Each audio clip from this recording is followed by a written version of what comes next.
convidá-los para nós lermos a palavra de Deus em Mateus, no capítulo 27, o versículo 32. E vamos pensar nessa noite a partir do tema dia de vergonha, dia de glória.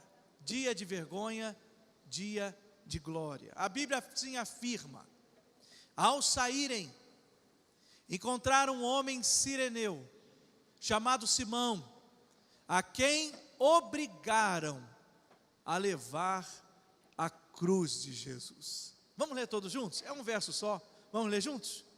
Ao saírem, encontraram um homem sireneu, chamado Simão, a quem obrigaram a levar a cruz de Jesus. Meus irmãos, o relato da crucificação de Jesus, observando, por exemplo, todo o capítulo, os versos anteriores que não lemos, ele não necessita de comentário adicional. A gente lê o relato da crucificação e ele por si só já é muito claro. O que a gente tenta fazer quando vai comentar o relato da crucificação de Jesus é apresentar algum pano de fundo, para que essa imagem que já é tão clara do texto seja claríssima diante dos nossos entendimentos. O fato é que no costume antigo, no tempo da crucificação de Jesus, quando um criminoso era condenado, irmãos, ele era levado então à cruz, à crucificação. E era uma situação para que acontecesse uma exposição total. Eles eram colocados, o criminoso ia cercado por 4 soldados romanos. E ali naquela exposição, como que dentro de um quadrado, o costume é que ele levasse o pedaço horizontal da sua cruz, porque a parte vertical já estava guardando onde ele chegaria para o lugar da crucificação. Então ele ia segurando, e a acusação pelo qual essa pessoa que seria executada estava sendo posta diante da situação, essa acusação, irmãos, ela era escrita num madeiro, ou ela era pendurada no pescoço de quem levava a parte horizontal, ou algum dos soldados, ou alguém designado, ia na frente, para que as pessoas lessem a acusação, para que se provocasse no coração dele, na vida dele, maior vergonha ainda pelo que ele estava passando. E para que houvesse uma grande exposição, andavam o maior caminho possível com o criminoso, para que ele fosse visto pelo maior número possível de pessoas. Então, no caminho à crucificação, se pudessem, escolhiam sempre o caminho mais longo e que fizesse um percurso de maior exposição possível do criminoso e, pelo texto, do erro que o levou à crucificação. É por isso que na cruz de Jesus nós temos a informação de que ele foi crucificado, e olha o que escreveram sobre Jesus Cristo: Rei dos judeus. Porque a artimanha da condenação, não tendo um motivo justo, foi dizer: ele vai ser crucificado porque ele comete blasfêmia, ele se diz rei dos judeus. E quando foi interrogado sobre isso: você é rei dos judeus, é isso? Ele disse: ó, tu o dizes. É você que está falando isso. Jesus passou, irmãos, por espantosos açoites. Jesus suportou a zombaria dos soldados.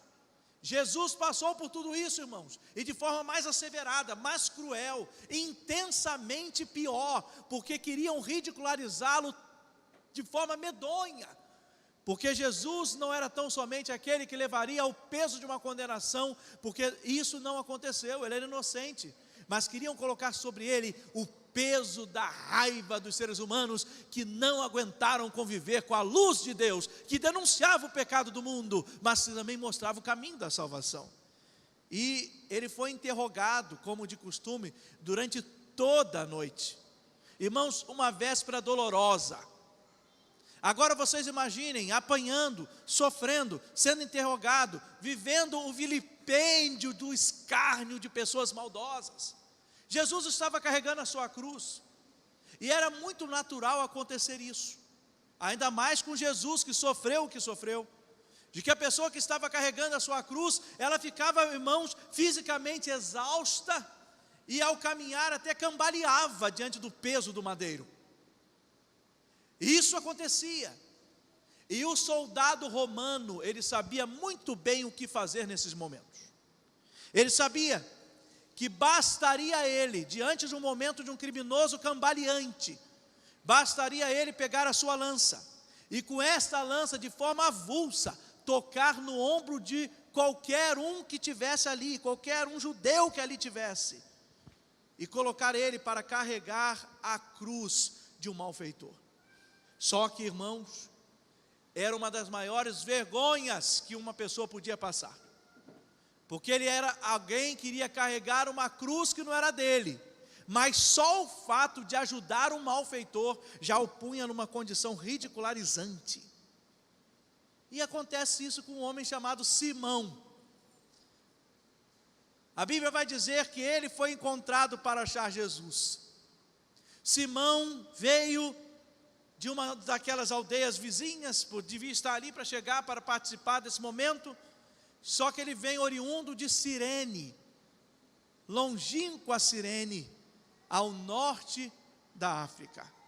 Meus irmãos, esse homem fez uma viagem longa para participar da Páscoa ali em Jerusalém. Era um evento que toda pessoa de natureza judaica gostaria de estar. Toda pessoa que prezasse a tradição gostaria de participar da Páscoa, gostaria de estar naquele momento. E, irmãos, pela distância do norte da África, possivelmente, podemos entender assim com muita tranquilidade, Simão tinha juntado muito dinheiro para poder participar daquele momento. Ele deve ter se preparado muito para fazer essa viagem. Como a gente faz quando quer fazer uma viagem especial, uma viagem que vai custar mais um pouquinho, e a gente se prepara com antecedência, vai juntando, porque é muito especial fazer essa viagem. Simão estava vindo, irmãos, para essa viagem, para esse momento, e de repente, ele escolha de uma grande indignidade, porque obrigaram aquele homem que foi tão somente querer participar daquele momento da Páscoa, obrigaram esse homem a carregar a cruz de Jesus. Que coisa difícil. Mas pode ser, irmãos, pode ser que nesse dia trágico, Jesus tenha se apoderado do coração de Simão. E o que para Simão então, obviamente, seria um dia de muita vergonha, Jesus transformou em dia de glória. O que seria vergonha foi transformado em glória. Meus irmãos, o lugar da crucificação era o Gólgota. E esse lugar, ele era assim chamado Gólgota, porque você olhando para a parede do Gólgota, você vê um formato de caveira, uma forma de caveira, por isso o nome Gólgota, Monte da Caveira. E é impressionante, você pode buscar no Google, Gólgota, e você vai ver na parede, se você observar, é como que num desenho de pedra, você consegue ver ali o formato de uma caveira. Já vimos então como que era isso tudo. A condução de um criminoso ao centro da cena. O criminoso chegava lá, irmãos, ele era colocado só com uma tanguinha. A ideia era colocá-lo nu, com exceção dessa pequena tanga, na cruz, para que ele ficasse ali exposto naquele lugar, ridicularizado. É claro que na caminhada, os malfeitores, eles iam com suas roupas para o momento. Geralmente era um costume tradicional, o judeu nesse momento, ele levava 5 itens. Mesmo estando indo diante desse tribunal, ele precisava ir com seus 5 itens básicos.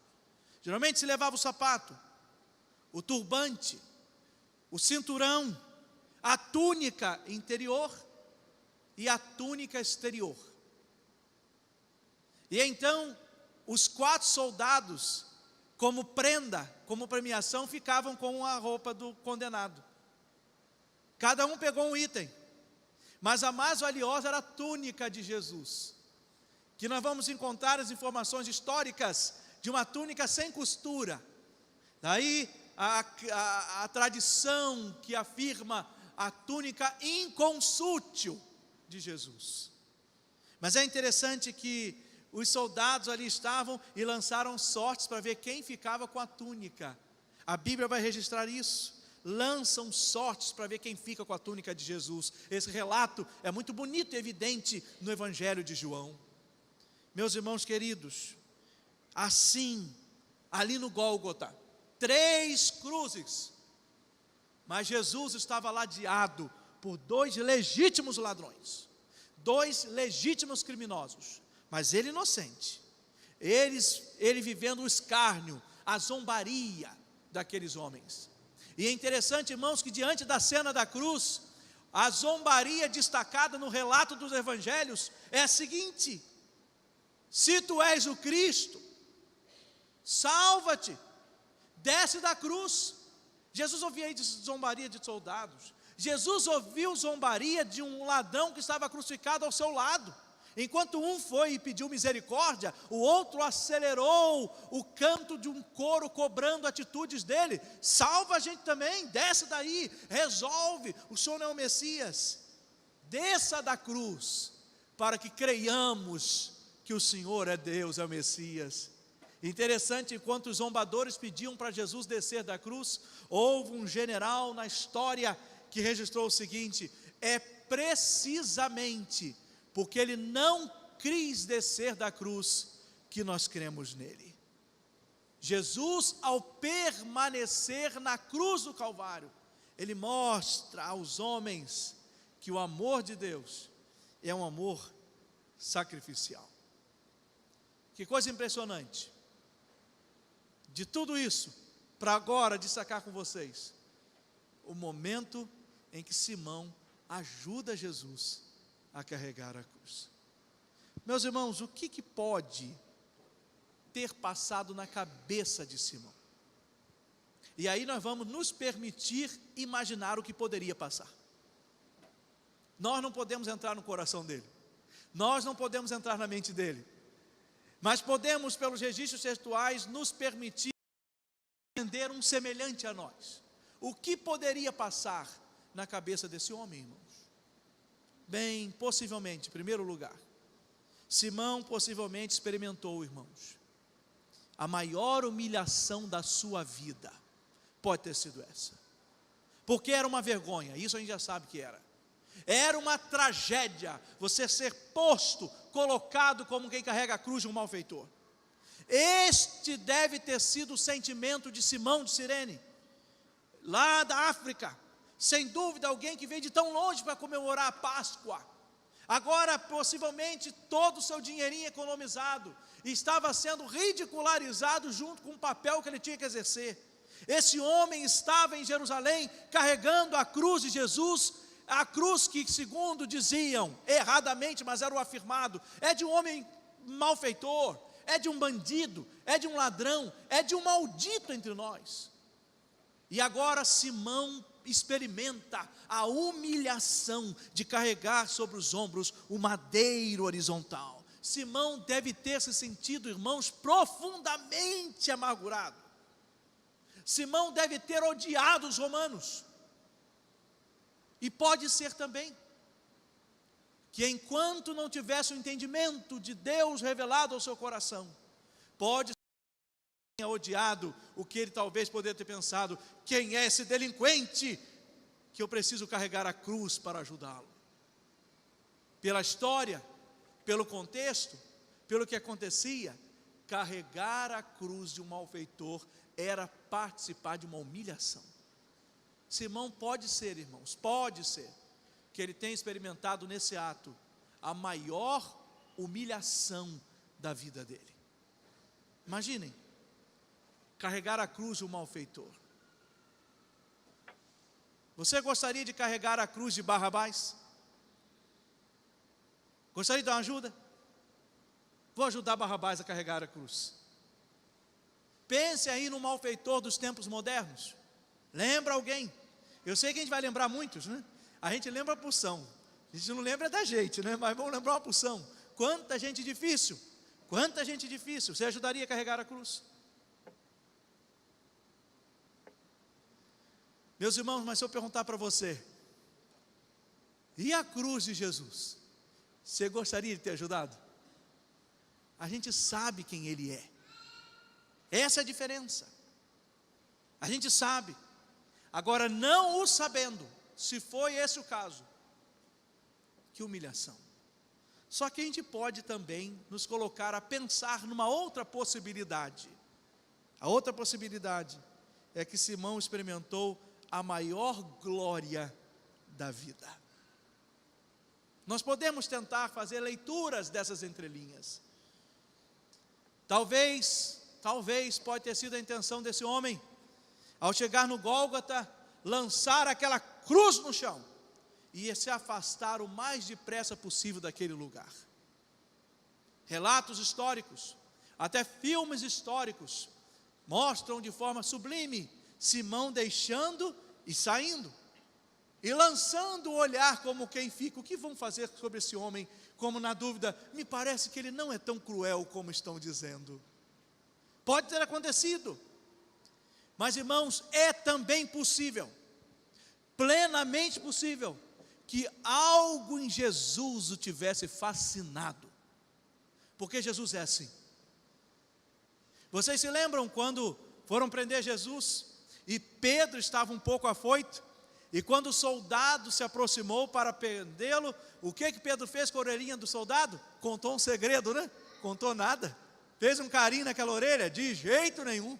Pegou a espada e o povo diz, eu não posso afirmar, de que ele era ruim de mira, arrancou a orelha porque ele queria dar no pescoço. Isso eu não posso afirmar, não posso.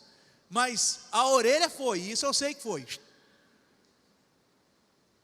Mas Jesus chegou e fez algo que mudou a história desse homem, de Malco. Porque Jesus colocou a orelha dele no lugar.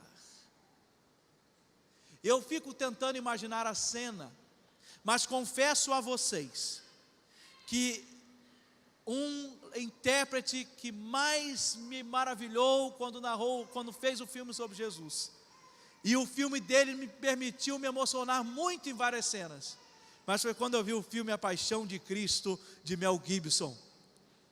Quando nesse filme, Malco está ajoelhado, e Jesus se abaixa para colocar a orelha dele no lugar. É um filme, é claro, mas a emoção daquela narrativa, ele põe a orelha dele, só que Jesus fala com Pedro, mas falando, olhando para ele, que era alguém que vivia da espada. Ele disse: Pedro, não é assim. Quem vive da espada vai ter as consequências com a espada. No relato do filme, aquele homem não se movia. Eu tenho certeza, algo mudou a história desse homem, irmãos, para sempre. Muda pelo milagre em si. Sua orelha sai do lugar e de repente cola de novo. Só isso já deixa uma pessoa espantada. Mas percebeu que quem pôs a orelha dele no lugar tinha poder, e aquele a quem ele queria prender, ele percebeu, a solução na verdade está nas mãos desse homem. A solução para tudo vem dele. E meus irmãos, pode ser que isso tenha acontecido, pode ser que algo tenha fascinado Simão naquele momento. E é muito interessante observar, irmãos, que houve uma descrição no Evangelho de Marcos. Nós lemos Mateus, mas no Evangelho de Marcos, essa cena é descrita colocando e dando um endereço de Simão. Simão é colocado como sendo pai de Alexandre e de Rufo. Se você observar o texto, essa descrição não está à toa na Bíblia. Essa descrição está na Bíblia com o propósito de identificá-lo. E a suposição de qualquer intérprete é de que se colocou-se lá que Simão era pai de Rufus e de Alexandre, a ideia era que para a igreja onde fosse aquela carta, conseguisse identificar, sabe quem é esse Simão aqui? Pai de Rufus e de Alexandre. Porque geralmente quando quer fazer um registro de alguém, o registro era feito pelo pai, pela mãe, pela origem. Esse é fulano, filho de fulano, filho de fulana. Em alguns momentos históricos, esse é fulano, e dizia a profissão da pessoa. é o carpinteiro. Agora, a citação do filho é que possivelmente o filho era muito conhecido naquela igreja. E quando dissessem, sabe quem foi esse? Foi o pai de Rufus, foi o pai de Alexandre, foi ele que viveu isso. Sabe quando a gente encontra alguém conhecido nosso em algum lugar, e que de repente você tem aqui um filho de alguém que fez muita história, muita lembrança para a igreja, e você fala assim, você sabe quem é ele? Ele é pai de fulano. Você diz, nossa, seu filho é muito querido aqui na igreja. Não acontece isso, não há uma ligação. Marcos diz de que ele é pai de Rufus, ele é pai de Alexandre, de Rufo e Alexandre. É muito provável, irmãos, que Marcos tenha sido escrito à igreja romana. E se a gente for pensar nisso, se a gente for à carta de Paulo aos Romanos, no capítulo 16, no versículo 13, Paulo vai dizer o seguinte: saudai a Rufo, eleito no Senhor, e a sua mãe e minha. Rufo era um cristão tão comprometido, que foi destacado por Paulo como um eleito no Senhor. Olha, Rufo teve destaque na carta aos Romanos. Saudai, eu estou mandando saudação para Rufo. Rufo é um eleito no Senhor, é um bom crente, e a mãe dele é muito especial. E Paulo, é como se dissesse, a mãe dele é tão especial, que ela é uma mãe para mim também, é mãe dele e mãe minha.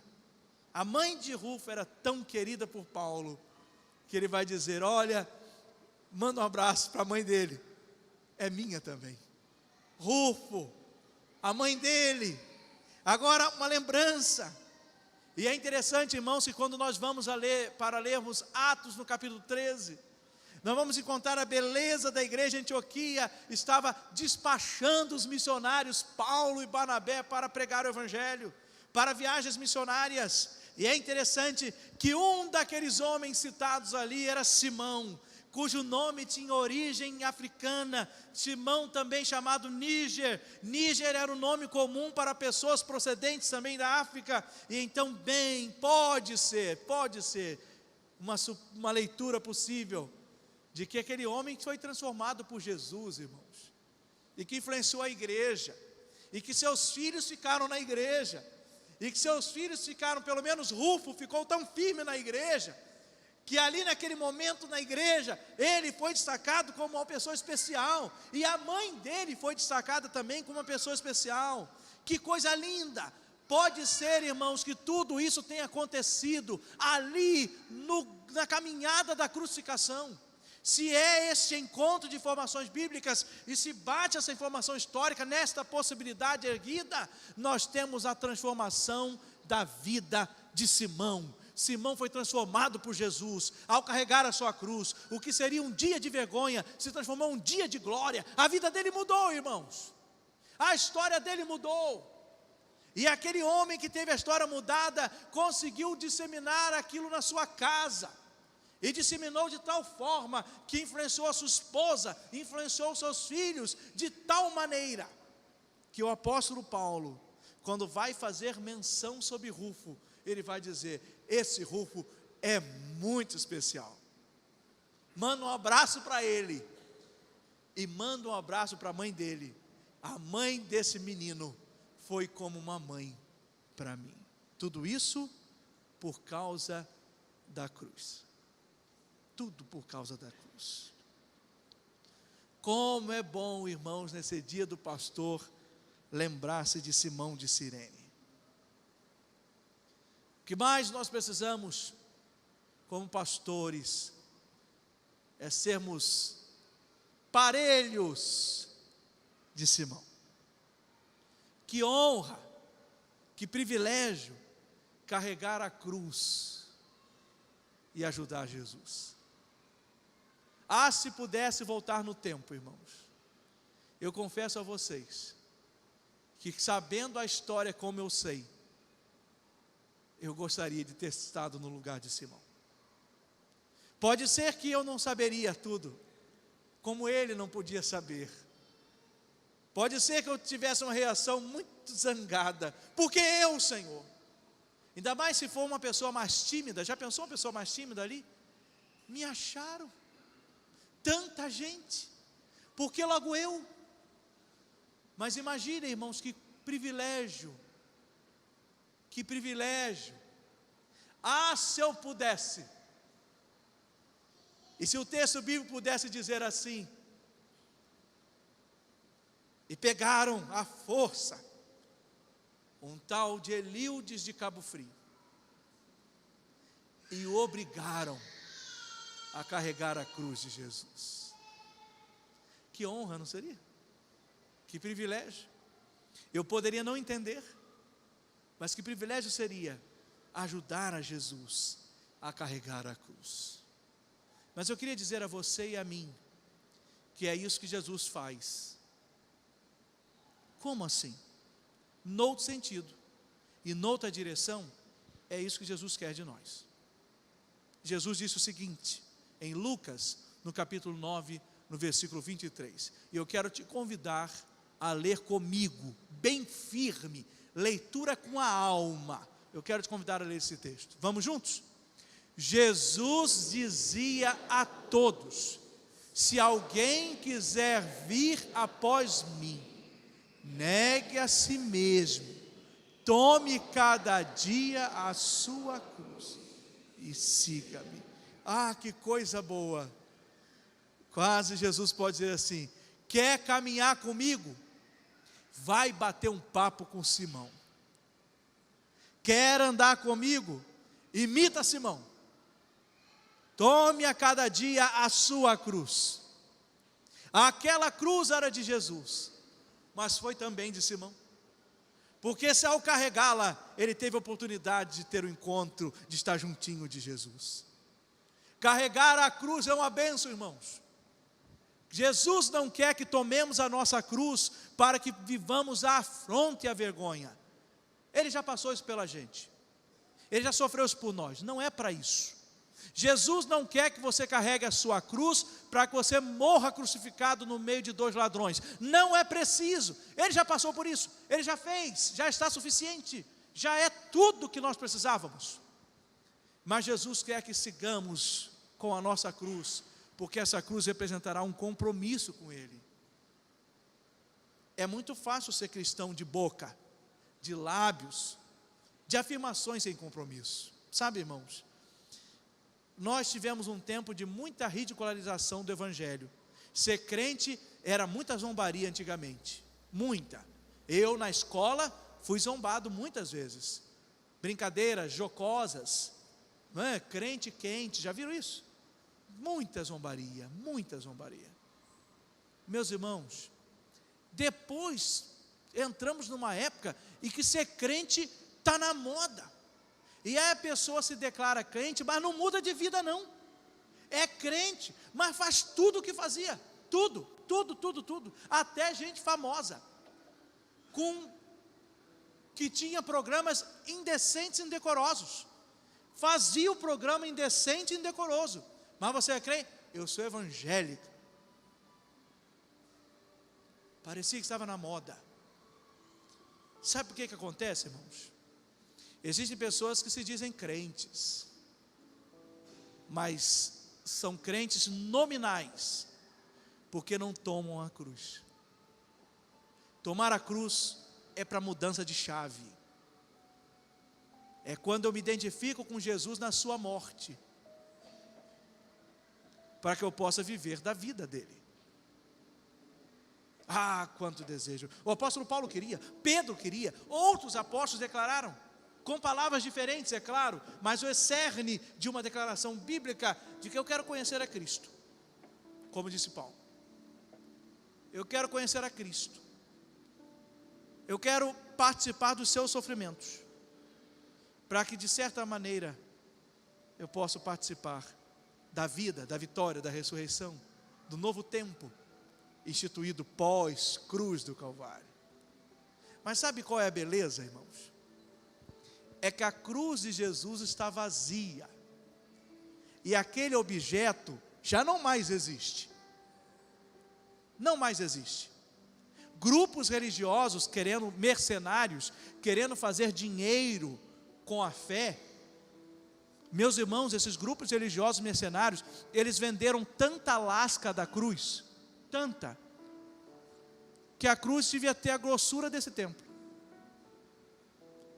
Queriam fazer mercado, vendendo lasquinha da cruz. Não, aquela cruz objeto já foi.